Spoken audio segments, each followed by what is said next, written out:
તત્વજ્ઞાનનું વચનામૃત છે. 24 તત્વની વાત કરે છે. પહેલે અહંકારની વાત કરી, પછી પહેલાં મહત્વતાની વાત કરી, પછી અહંકારની વાત કરીને મનની વાત કરી, એના લક્ષણ કીધા. પછી આ બધું લીધું નહીં. શ્રોત્ર, તક, ચક્ષુ, રસના, ગ્રહણ, વાક, પાણી, પાદ, પાયુને ઉપસ્થ, એ જે તે 10 ઇન્દ્રિયો, તેનું લક્ષણ તો એ છે પોતપોતાના વિષયમાં પ્રવર્તવું. ભાઈ આ લક્ષણ એનું. બીજું કયું લક્ષણ? તક એટલે શું? પેલું શ્રોત્ર એટલે કાન. કાનને શું કરવું? સાંભળવા. એ કામનું કાન છે. તો કે ત્વચાનો સ્પર્શ કરવો, એ તો એનું લક્ષણ છે. ચક્ષુ શું કરે? જોવાનું કામ કરે છે. નેત્રનું કામ આ છે. 10 ઇન્દ્રિયોની વાત કરી છે. રસના ખાવાનું કામ કરે છે. નાસિકા સૂંઘવાનું કામ કરે છે. વાણી એટલે વાણી બોલવાનું કામ કરે છે. પાણી હાથ શું? પોતે જેના વિષયો કર્મ કર્યા કરે છે. પાયું એટલે કે મલેશ્વર એનું કામ કર્યા. ઉપસ્થિત એટલે પ્રજાપતિ સ્થાન. એ સૌ પોતાની ઇન્દ્રિયોમાં પોતે રહે છે. આ એના લક્ષણ કીધા. તે ઇન્દ્રિયો તે વિષયને ભોગવવો એનું લક્ષણ છે. હવે કહે છે કે પંચમાત્રાના લક્ષણ કહીએ છીએ. શબ્દનું લક્ષણ શું છે? શબ્દનું કામ શું છે? બહુ સરસ છે લક્ષણ જણાવ્યો છે. શબ્દનું લક્ષણ છે તો શું છે? શબ્દ જે તે અર્થ માત્રનો આશ્રય છે. શબ્દ ન હોય તો કોઈ અર્થ ઉપાર્જન થઈ ન શકે. શબ્દ હોય તો એમ કહેવાય કે આ લાવો ને તે લાવો. વ્યવહાર માત્રનું કારણ છે. એક વ્યવહાર નથી થાય છે, શબ્દથી જ થાય છે. 50,000 આપી જજો, 25,000 આપી જજો, તમે ખેતરે જજો, તમે ગાયો ભેંસોનું રક્ષણ કરજો, તમારા કુટુંબનું પાલન કરજો. આ બધો વ્યવહાર શેનું થાય છે? તો કે એનાથી થાય છે. બસ એ લક્ષણ વ્યવહાર માત્રનું કારણ છે. બોલનારાની જાતિ એને જણાવી દે છે. બોલનારાની જાતિ અને સ્વરૂપ તેને જણાવનારો છે. બોલનારો કોણ છે? સ્ત્રી છે કે પુરુષ છે? ગમે તે જદા જદા મુંચતિ વાક્યવાણ તદા જાતિ કુલ પ્રમાણ. બોલે એટલે ખબર પડી જાય કઈ ભાષા છે. આ લક્ષણ કયું? શબ્દનું. કાબર બોલે તો ખબર પડી જાય, કાગડો બોલે તો ખબર પડી જાય, મોર બોલે તો ખબર પડે, સ્ત્રી બોલે તો ખબર પડે, પુરુષ બોલે તો ખબર પડી જાય, પશુ બોલે તો પક્ષી બોલે તો ખબર પડી જાય. વ્યવહાર માત્રનું કારણ છે શું? તો એ શબ્દ. એટલું જ તો કે ના, બોલનારાની જાતિ અને સ્વરૂપ તેને પણ ઓળખાવી દે છે. સ્ત્રી છે, પુરુષ છે, ભાઈ છે, બેન છે, કાકા છે, કાકી છે, ગાય છે, ભેંસ છે, પશુ છે, પક્ષી છે, બધી જાતિઓ ઓળખાવી દે છે. અને પછી શું કહે છે? જાતિને જણાવવાનું આકાશની વિશે રહેવાપણું છે. શબ્દ રહે છે ક્યાં? આકાશમાં. બધાને ખબર હોય આકાશમાં ગાંધીજીના શબ્દો લોકો મેળવા ધારે તો મેળવી શકશે. પટેલના શબ્દો મેળવા હશે તો મેળવી શકશે. પ્રયત્ન કરીને કરી શકશે. આ શબ્દ અહીંયાથી આપણે અમેરિકામાં બોલી છે, આકાશ દ્વારા જ જાય છે ને. ગમે તે અંતરિક્ષમાં જાય છે, શબ્દ દ્વારા જ જાય છે. અને કહે છે કે એ આકાશને વિશે રહેવાપણું છે ને આકાશની માત્રા છે. આકાશની માત્રા છે. શેમાંથી ઉત્પન્ન થયો છે? શબ્દ આકાશમાંથી.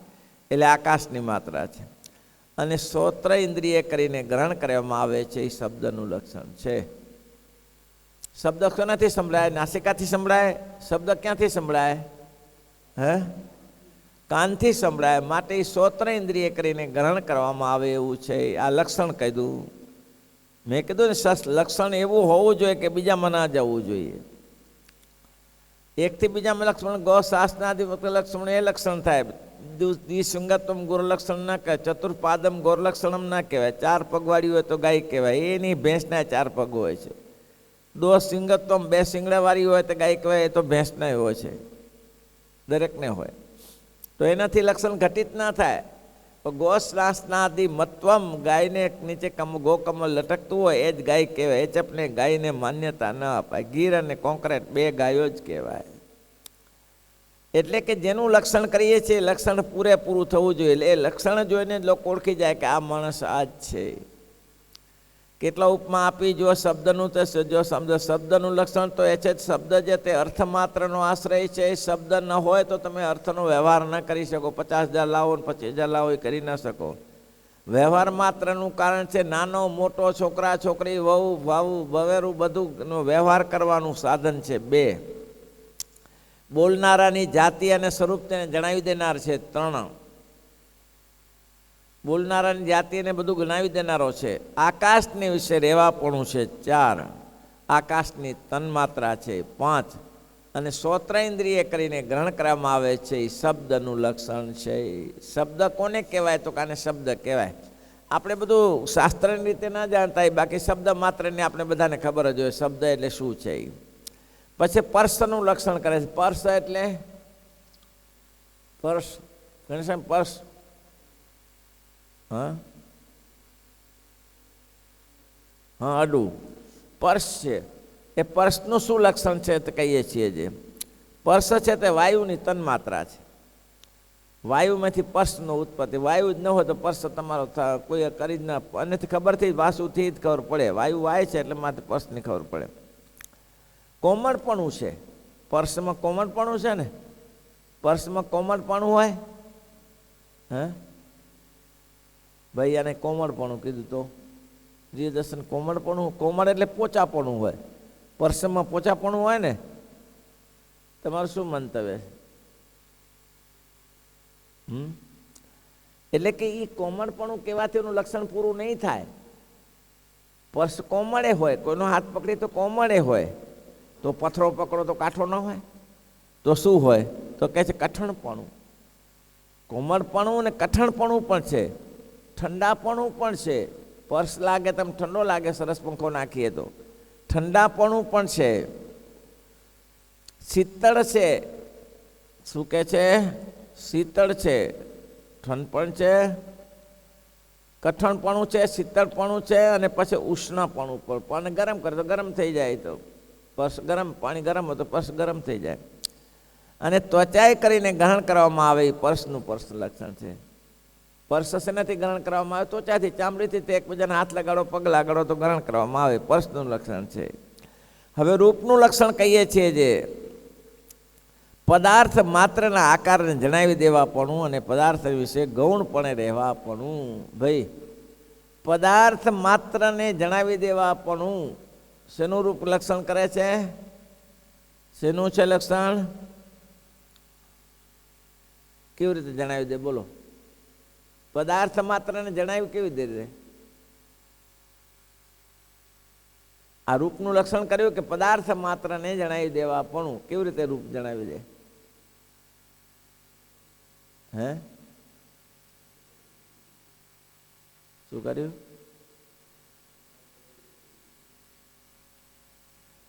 આંખે કરીને પદાર્થ માત્રને જણાવી દો. આ ઘડિયાળ જ છે એ કોણ કરે? આ ચશ્મા જ છે, આ વાજિંત્ર છે, આ માણસ છે. એટલા માટે કે છે કે એ શું છે? તો કે મહારાજ કે રૂપનું લક્ષણ કહીએ છીએ તો રૂપનું આકાર માત્રને જણાવી દેવા આપણું. આનો આટલો જ આકાર છે. તમે એ પણ કહી શકો આટલા ફૂટનું આ છે, આટલા ફૂટનું આ છે. રૂપથી દેખ, નેત્રથી જ જોવાય. નેત્ર ન હોય તો તમે એકે આકારને જોઈ ન શકો, આકાર માત્રને જાણી ન શકો. કેવો આકાર, કે હાથી કેવો છે, ગાય કેવી છે, ભેંસ કેવી છે, પાડું કેવું છે, જાણી ન શકો. રૂપથી જ જણાય દેવાપણું છે. ને પદાર્થને વિશે ગૌણપણે રહેવાપણું છે. આકાશ પદાર્થમાં રહ્યો છે. કોઈ પણ પદાર્થને વિશે ભાઈ આકાશ છે કે નથી? ભાઈ કોઈ પણ પદાર્થને આકાશ મીન્સ કહેતા એ ભક્ત અસલ આકાશ એટલે શું? પેશ તો પથ્થરમાં હોય, પથ્થરમાં પેશ હોય.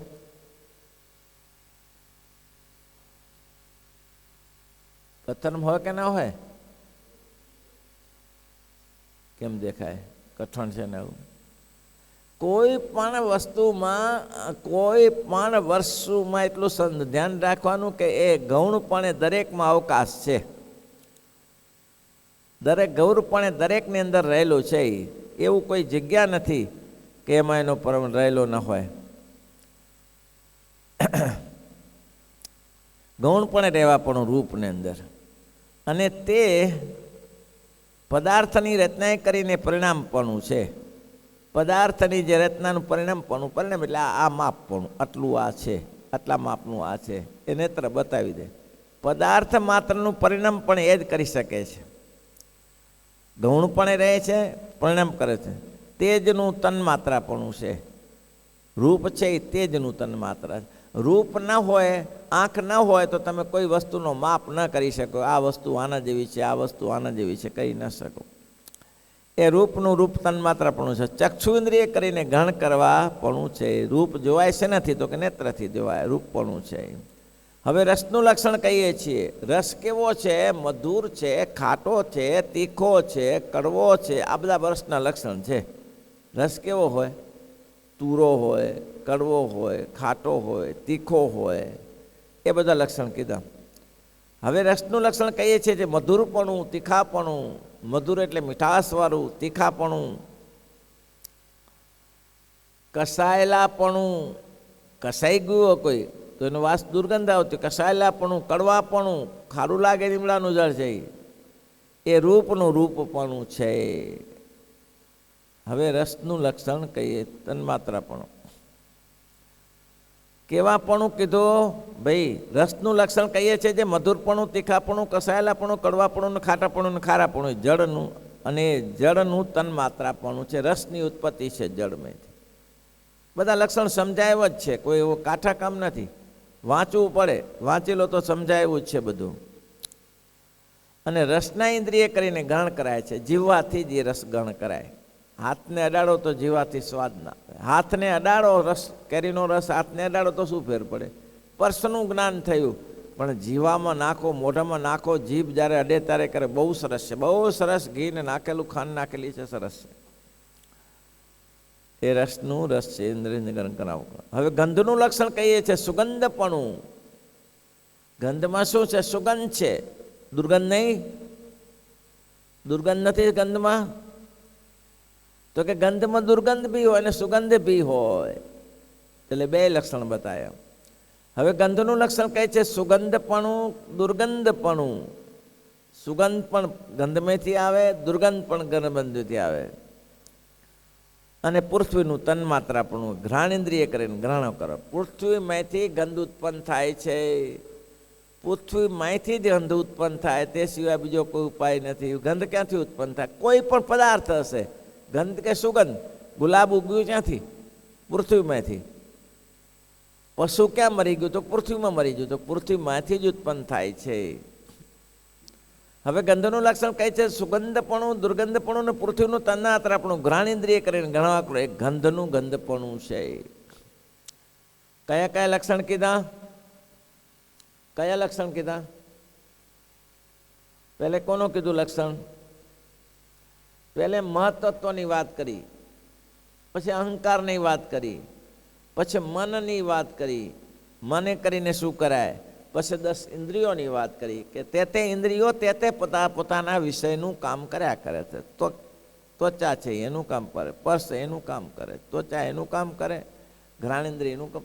તે વિષયોમાં 10 ઇન્દ્રિયો. 10 ઇન્દ્રિયો કઈ? તો કે જો ઉપરની 5 કર્મેન્દ્રિયો અને 5 જ્ઞાનેન્દ્રિયો. 5 કર્મેન્દ્રિયો અને 5 જ્ઞાનેન્દ્રિયો, આના દ્વારા કામ થાય છે. તમારે જેવી બુદ્ધિ તેવું કામ. બુદ્ધિ પ્રમાણે ચાલે. રાજાના બે દીકરાઓ હતા. એક રાજકુંવરો, 2 હતા. પછી રાજા કે ભાઈ બુદ્ધિની ચકાસણી કર્યા વગર ગાદી ન અપાય, પેલી બુદ્ધિની ચકાસણી કરવી પડે. તો બુદ્ધિની ચકાસણી કરવા માટે શું કરવું? બંને દીકરાઓને બોલાવ્યા, મોટા નાનાને બોલાવીને કહ્યું કે તમારે મારે ગાદી સોંપી છે, પણ પરીક્ષા કરીને. તો પિતાશ્રી પરીક્ષા કરી શકો છો, મોટો છોકરો કે હું પરીક્ષામાં પાસ થઈ જાઉં. એટલે એના પિતાશ્રીએ 5 રૂપિયા આપ્યા અને એને બંગલો આપ્યો. 5 રૂપિયા આપ્યા અને એક બંગલો લખી આપ, બંગલો કરીએ, બંગલો આપ્યો કે આ તારો બંગલો, આ તારો બંગલો. 15 દિવસનો ટાઈમ આપું છું.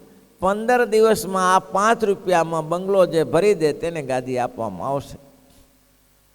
15 દિવસમાં જે બંગલો ખીચોખીચ ભરી દે તેને ગાદી આપવામાં આવશે. હવે આ છોકરા મૂંઝાયા કે સારું 5 રૂપિયામાં બંગલો કેવી રીતે ભરાય? આવડો મોટો તોતિંગ બંગલો ને 5 રૂપિયામાં શું નાખીએ તો ભરાય? કશું શક્ય જ નથી. આ પપ્પાને ગાદી નથી આપી એના બધા ધાંધિયા છે, ગાદી નથી આપી એની ઉપાધિ છે. 5 રૂપિયામાં બંગલો ભરાય? મોટો કે આપણે છોડીશું નહીં ગાદી. એટલે એ બધા મિત્રોને બોલાવ્યા, રાજકુંવર તો ખરો ને, મિત્રને બોલાવ્યા, 5 રૂપિયામાંથી નાસ્તો કરાવ્યો ને બધા એને કીધું નાખો અંદર, બધો કચરો નાખો. કચરો નાખીને ભરી દો, થોરિયાના ડીંડા નાખીને બધા, લે ભાઈ જ્યાં ગટર પડી હોય તો નાખો, કચરો પડ્યો તો નાખો, ઝાડ પહાડ ગમે ખીચો ખીચ ભરી દો, જગ્યા ન રહેવી જોઈએ. ગાદી લેવી છે ભાઈ, રાજગાદી લેવી છે, બંગલો તો ભરવો જ પડશે ને. ભરી દીધો બંગલો ખીચો ખીચો, આ બે હૂબ ભરી દીધો. બુદ્ધિનું લક્ષણ કે છે, બુદ્ધિ જેનામાં હોય તો જણાય આવે. બંગલો ભરી દીધો. 15 દિવસ ત્યાં પેલો કંઈ કરતો નથી. એક નાનો ભાઈ કાંઈ બેઠો રહે, કશું જ નહીં કરતો, સફાઈ રાખે છે, બધું ચારે બાજુ સફાઈ કરીને મૂકે છે.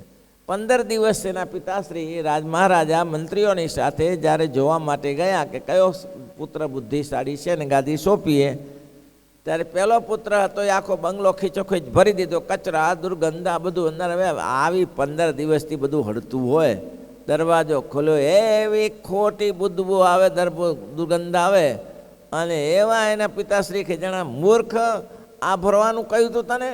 5 રૂપિયામાં આ બધો કચરો ભરવાનો? તો પિતાશ્રી 5 રૂપિયામાં શું ભરાય? ત્યારે આ જ ભરાય ને, વધારે આપો તો બીજું કંઈ ભરી દઈએ. 5 રૂપિયામાં તો આ નાસ્તો કરાયો એટલે કચરો પૂજો નાખ્યો અંદર, ભરાઈ ગયો. સારું.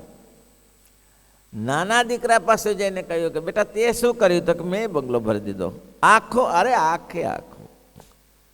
ખોલો દરવાજો. દરવાજો ખોલ્યો, એક અંદર દીવો બળતો હતો ને ધૂપસળી સળગાવેલી સરસ ચારે બાજુ. એના પિતાશ્રીને દરવાજો ખોલીને જુઓ પિતાશ્રી ભર્યો છે કે? અરે મૂર્ખ, ખાલો છે, ક્યાં ભરેલો છે? અંદર ખાલી નથી. અરે પિતાશ્રી ખાલી દેખાય તમને? અરે દીવાનો પ્રકાશ ચારે બાજુ કેવો ધમધમે છે, તમને ખાલી દેખાય? પ્રકાશ પ્રકાશથી ભરેલો છે. અને બીજી બાજુ અગરબત્તીની સુગંધ જુઓ, ચારે બાજુ કેવી સુગંધ પથરી રહી છે, તમને કેમ ખાલી દેખાય છે? એના પિતા શાબાશ શાબાશ કરીને ભેટી પડ્યા અને ગાદીને લાયક તું જ છો. જે જગતના લોકોમાં પ્રજામાં કચરો ને પૂંજો ભરે તેને ગાદી ન અપાય, કચરો ભરે તેને ગાદી ન અપાય. ગાદીનો વારસદાર તો એ છે કે જે લોકોમાં સુગંધ અને પ્રકાશ ભરી શકે, એ ગાદીનો વારસદાર છે. પહેલાંનું વારસ ના કહેવાય પૃથ્વી. તેમાં 5 લક્ષણે કરીને બતાવ્યું મહારાજ કે 10 ઇન્દ્રિયોનું તે કામ છે, તે ઇન્દ્રિય કર્યા કરે કામ, એમાં કંઈ શંકાને સ્થાન નથી. પછી મનનું લક્ષણ બતાવ્યા. પછી મહારાજે રૂપ રસ અને ગંધનું, રૂપ રસ ગંધની માત્રાનું લક્ષણ બતાવ્યું. શબ્દ સ્પર્શ રૂપ રસ અને ગંધ, આ પૃથ્વીની તન્માત્રાઓ. શબ્દ સ્પર્શ રૂપ રસ અને ગંધ આ પૃથ્વીની તન્માત્રાઓ છે, એનું લક્ષણ બતાવ્યું. મહારાજ કહે છે કે આ લક્ષણોને જાણવામાં આવે તો આ તત્વ થકે છૂટાય નહીં તો છૂટાય નહીં ભાઈ. મોં ત્યાં કરે તમને પછી ખબર પડે કે હા આ જ છે બધું, તો આ જ હોય શરીરમાં. સોનું ના જરે કોઈ દિવસે, આ જ જરે. તેવી રીતે સોનાની અપેક્ષા ન રખાય. એટલા માટે કહે છે કે તત્વપૂર્વક જો આ સમજી શકો તો વૈરાગ્ય થાય, તે સિવાય વૈરાગ ન થાય. રૂપ રસ ગંધની વાત પૂરી. કાલે હવે પૃથ્વી જણ તેજવાયનું આગળ. શ્રીપતિમ શ્રીધરમ સર્વદેવ.